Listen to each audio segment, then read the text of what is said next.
Owl Nation, Blake and I are back for another edition of a post-game live show. A bit of a break from Blake Quill, but it is great to have him back here on the Night Owls. Blake, first off, thank you so much for joining us. It is great to have you back.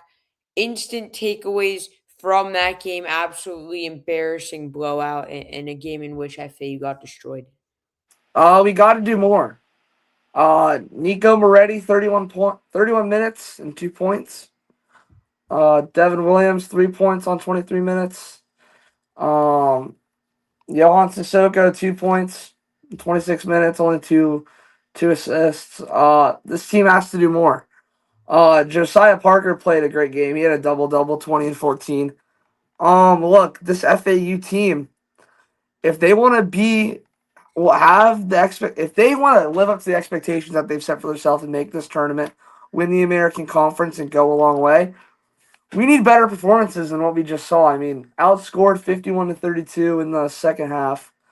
I mean, it's just you can't expect to win basketball games with that level of production from literally everyone else on the team. I mean, we had three players with double digit points. You don't win basketball games like that for the most part. It's just tough to see FAU play like that, especially after that loss to USF on the road in a game that we really should have won. But this FAU team just has to keep improving. I mean, it's a tough time of the year to lose a couple of games. Um, they got to really figure something out. I mean, they win over Tulane was nice. Now we've lost two in a row. Schedule lightens up a little bit from here. We knew these two games were going to be tough for the Owls, but if they can get through, they got the Bulls again at home on February 15th. So that should be another good game to watch, and hopefully they can get through the rest of this American Conference schedule pretty unscathed and enter their conference tournament at around the 2 or 3 seed, based on where they're sitting in the standings. Um, we just need production, obviously, without our top two players tonight, which is unfortunate. Um, but you just got to find a way to win. And FAU has to continue to try to find ways to win basketball games, no matter the situation. We'll see if this FAU team can improve. I think we've seen great flashes from them, but it's got to become more consistent. Yeah, and you mentioned, the departures from those top two guys, both of them being out. Devin Vanderpool with a sickness, illness, and Kanan Carlisle with an injury. You never like to see your top two scorers out. That definitely is a huge negative for the team in general. But, we'll get into player specifics later in the show.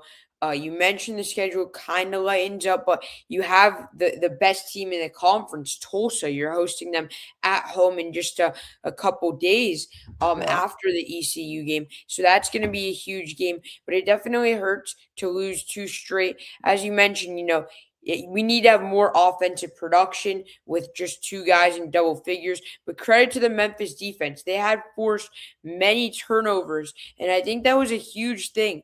22 turnovers, most of the season for FAU.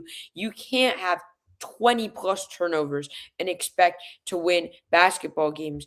I mean, they a third of their points, if you think about it, more than that, were just turnovers.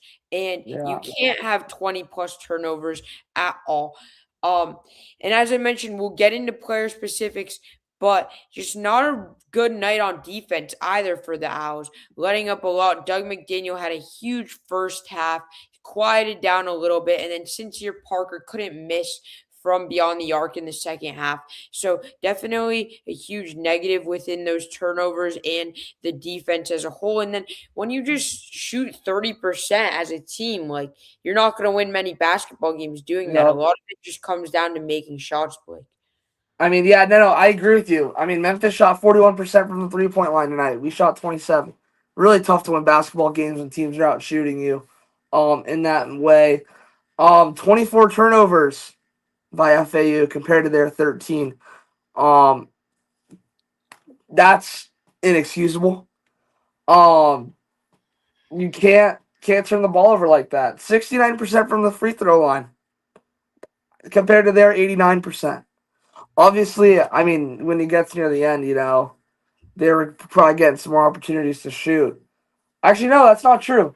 FAU shot 39 free throws compared to Memphis's 19.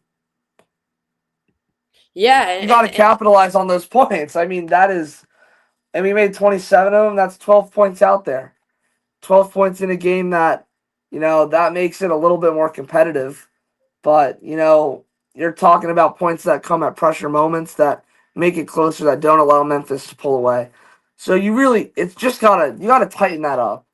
If you're FAU, you gotta really look at what we're doing here, and what we need to do in the future if we want to win. I mean, right now we're sitting 6-3 in the conference. Tulsa, South Florida, and Charlotte are the three teams currently above us.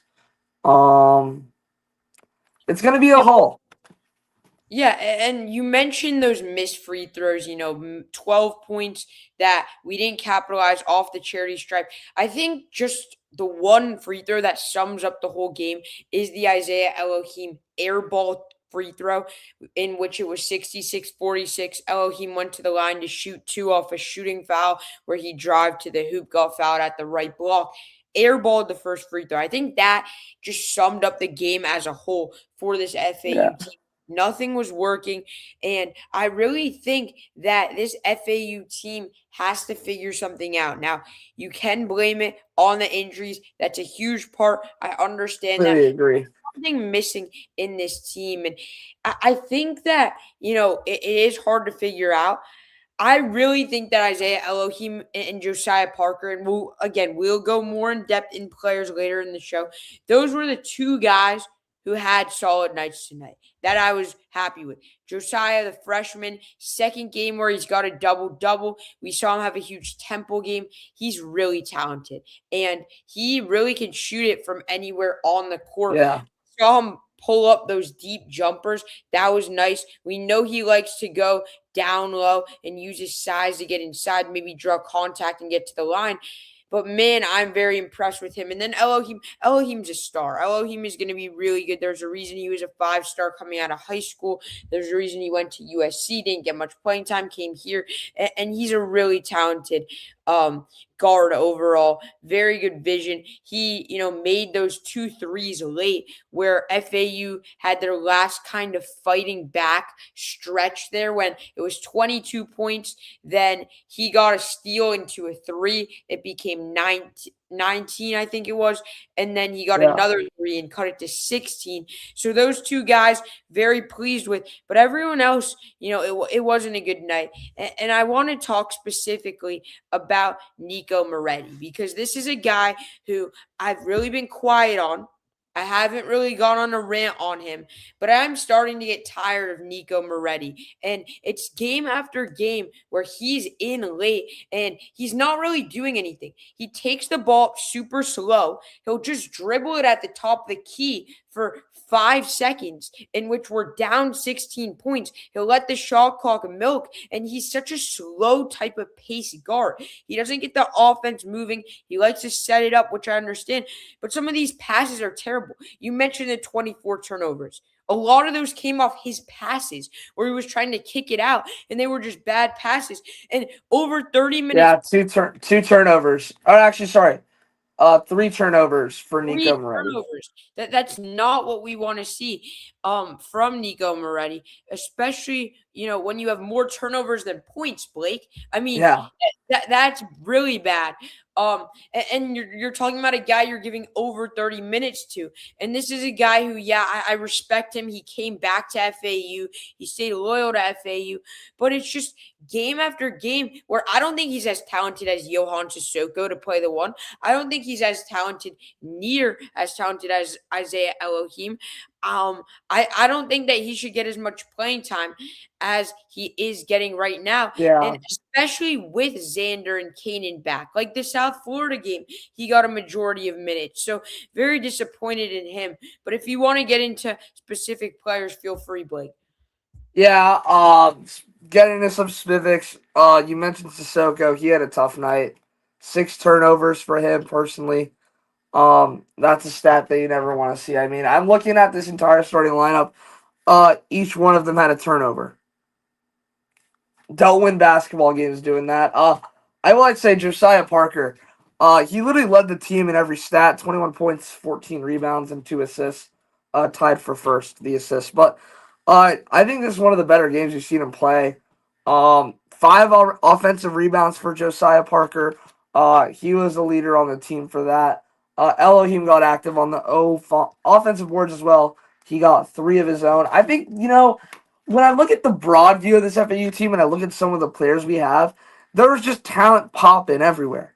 Like, all of these players have the ability to go and have great nights, go and be really impactful to the game.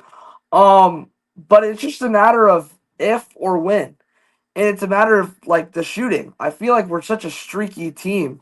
In general, shooting like 31% field goals, 16 for 52. Like I think this is just a night that you look at like, hey, like we didn't make the shots we needed to make them. And you can go look at all of the ways, you turn over the ball when you get behind like that. Um, and it's tough. Once you start getting the turnovers and you're not hitting shots, you get into the like, what can we do now scenario. Get into like looking for the next answer, and you're not going to find one. So it comes down to just determination at that point. And I hope to see this FAU team continue to try to show that. I mean, they kept playing into this game late. Um, but you just gotta, when you get in some of these scenarios, I think they're good learning experiences at the end of the day. So, we got Tulsa coming up soon. Got a couple of other solid opponents. Charlotte has been exceeding their expectations, and we got them a couple times here to end the year. So those games are kind of circled on the calendar.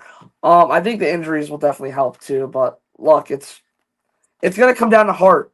If this FAU team wants it, I think they can accomplish it. But it comes down if it's gonna get into a night like this, like who's gonna be the one to step up? If we continue to lean on guys like Josiah Parker, I can see this FAU team doing really well when we're back to full strength. Yeah, and I think the two guys who show the most heart are Devin and Kanan. So it sucks that Yeah, they are out, but when they come back, they are going to show that aggressiveness, that fierceness, and Devin being that leader, third-year veteran type of guy who's always vocal to the team and always, splurting out what coach is suggesting. You always see him leading the huddles that FAU has. So, it's only going to help when they come back. And I completely agree. I assume the illness that he has might be a little virus, might be only a couple days. I expect him to be back this Sunday. But you never know. Maybe he still is sick. Maybe he still has that illness. But yeah, I think a big part of it though is Coach Jacobs really doesn't know this far into the season like a secure top 8 because there's so many guys that he's rotating. Like Xander Pintalone only getting 12 minutes tonight without your top 2 scores. This is a guy in Xander Pintalone who was a starting 5 type of guy at the beginning of the year. And now he's only getting 12 minutes without your top 2 players. There's too many changes night in and night out. We used to see Johan be the main guy. Now you don't really see him at all. I feel like Coach Jacobs has to set in on 8 guys to rotate between maybe 9. And I don't think Maxime Logie got enough minutes tonight. Only 5 minutes for a guy who dominates down low, who brought a spark, who you could argue single-handedly, helped you win that Temple game. So I think Coach Jacobs has got to figure stuff out. I watch a lot of other podcasts. I want to highlight one team in specific, the New York Knicks. You see those podcasts, all those people calling for Karl Anthony Towns to just be benched straight up, to not play. And I'm going to start that petition for Owl Nation with Nico Moretti. I don't think that Nico Moretti should be touching the floor. I do not think that he's a D1 level basketball player. Nico, if you're watching this, prove me wrong. I'd love to see that. But it's my job as media to speak out. And Nico Moretti, time and time again, has turned the ball over. He hasn't been clutch. And the way that he moves the ball is so slow. And I don't think that Nico Moretti should be touching the court and being the main key playmaker as Coach Jacobs is asking him to do for this FAU team. He doesn't have it in him. He's made very inaccurate passes and he doesn't hit his guys. He's not good from beyond the arc like he was last year. So that's me personally. Blake, what do you think about that? No, I mean, I think he has let Owl fans down a little bit. I mean, he's averaging 4, 1, and 3, and he's been getting double-digit minutes all year.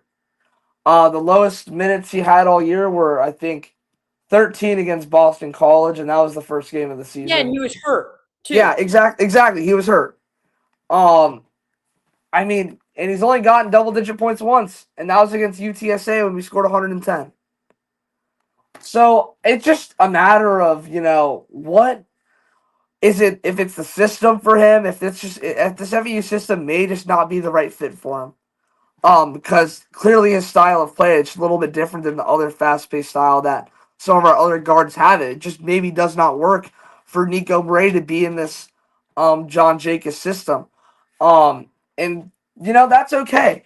That's okay. Not every basketball player is built for the system, but I feel like we got to do something about, today he only took 2 field goals. 2. He was 1 for 2 from the field. He played 30 minutes of basketball. Yep. You tell you like I just think you got to put shots up at the end of the day. You know, Yeah, like I mean, say you miss 100% of the shots you don't take. I think he's a talented basketball player enough where if he gets that into like the 9 to double digit field goals attempted, he can be a really big impact player. But it's just a matter of if he's having those chances because of his style of play. So I think if you look at a guy like Nico Moretti, you see the flash, you see the potential with the build, with his just overall ability. But it comes down to him just making that decision at the end of the day. And if he needs that structured style of play to get points, if Jacobs trusts him to run it or trusts the team to run it around him, I think he could still be effective this season. But currently, I think we need to look at some other options for who we want to look at playing over him right now. But that doesn't mean, I mean, we still got, we're hopefully going to be playing until March still. So he has a little bit of time to, right the ship a little bit. But Nico Moretti definitely needs to step up his game along with some of the other Owls here if we want to really be the team that I think that they can be. yeah, Blake, and I think I agree with you. Within those shots, you could just tell in his game he's not confident. Maybe that's Yeah. because of the injury, but he doesn't want to put those shots up. You could just tell the way that he's passing the ball. He doesn't have much confidence, and there were multiple times where he's passed the ball while he's had a wide open shot. And he's not taking those shots either. So yeah, I 100% agree with that. I wanted to talk about this conference tournament because you mentioned March, you mentioned looking ahead. I think it's pretty safe to say that FAU is out of the running for an at-large bid. Now you have 3 conference losses, 8 Yeah. total losses. Now here's what matters though. If we get a top 2 seed in the conference regular season, we automatically get a bye to the semifinals of the conference tournament. That is so crucial because that means we just have to win 2 games in the conference tournament to clinch our ticket to March. So every game is super important. We need to get in those top 2 seeds. FAU needs to pretty much run the table because there's so many teams at the top. You got South Florida, you got Charlotte, you got Tulsa, you got Memphis, who now has the head-to-head over you. I guess it's Yeah. 1-1 in the head-to-head. But, I don't want to have – FAU might only be able to lose one more game for leeway because Yeah. it's already February, basically. And, March is next month. So you don't have much games left. You're nearing the halfway point of conference play. So it's gonna be very interesting down the stretch for FAU, Blake. Um Yeah. East I Carolina mean, up next. Anything you know about them and give your thoughts about this too. yeah, so let me start with talking about looking ahead a little bit. FAU 6-3 in conference. The 3 teams ahead of them are all 6-2. So if they all win their next games, FAU will essentially be one game back of each of those opponents. And the good thing is they play all three of those teams coming down the stretch: Tulsa, Charlotte, and South Florida. So I'm pretty sure they play. I may be mistaken. I'm gonna double check this. Yeah, they just play. Okay, yeah, they definitely play all teams, all those teams above them. So and then Wichita State, which is right behind them at 5-3. So if they just continue to win, if they win out in in conference play, the high likelihood is that they are the first place team in this conference. So I wouldn't say every game matters, obviously, but FAU can afford one loss most likely if they get the wins over the Bulls, the Hurricanes, and the 49ers, and the Shockers, Wichita State. They can afford, if they can win those four games, they should be in a decent spot. I'm sorry, I forgot your second question. I've been locked in on this one. Yeah, What were just to we? piggyback off big win earlier in the year against Yeah, Wichita State, huge blowout for FAU, and then we blew out Memphis at home too, which was another exactly. big win. So those head to heads do matter as well. Next question though, ECU up next, six Yeah, and yeah. 15. That's Yeah. a game It's you gotta tough. get back. They've had a tough season. I mean, they had a losing streak of two, three, four, five, six, 7 losses in a row before finally getting a win over North Texas. They lost their last game versus Rice last night, 83-77. Uh we gotta watch out for someone. Jordan Riley. He dropped 37 against Rice last night, averaging 22 points a game. That's sixth in the nation, JJ. He has been an absolute dog, the senior, 6'5", 210. He's playing almost 40 minutes a game for these Pirates, double digits almost every night. Put up 25 over USF, 15 against Wichita State, 23 against Charlotte. He is definitely their go-to guy. I think if we're able to kind of neutralize him a little bit, get him off of his rhythm because he's their offense. I mean, he took 29 shots against Rice the other night. Um, yeah, he's going to be the guy. So I think as long as we get to Jordan Riley, we should be in a decent spot because they got Dimitri Gardner and Giovanni Imajuru are their other two main big heavy hitters. Pretty much all their starters play 30 plus minutes, so this isn't an insanely deep team. But if you get those big guys, those main four that are playing those 30 plus minutes, and keep them to a minimum, this FAU team should hopefully be able to cruise out and enjoy a nice chilly Saturday night in Boca with a W. Yeah, I believe it's a Sunday. Oh, Sunday. Um, Yeah, Sunday. but yeah, as you mentioned, it's going to definitely be a great, interesting game. Jordan Riley's one of those guys that a lot of FAU fans remember from Temple. When FAU played Temple 2 years ago in the conference tournament, that was a classic.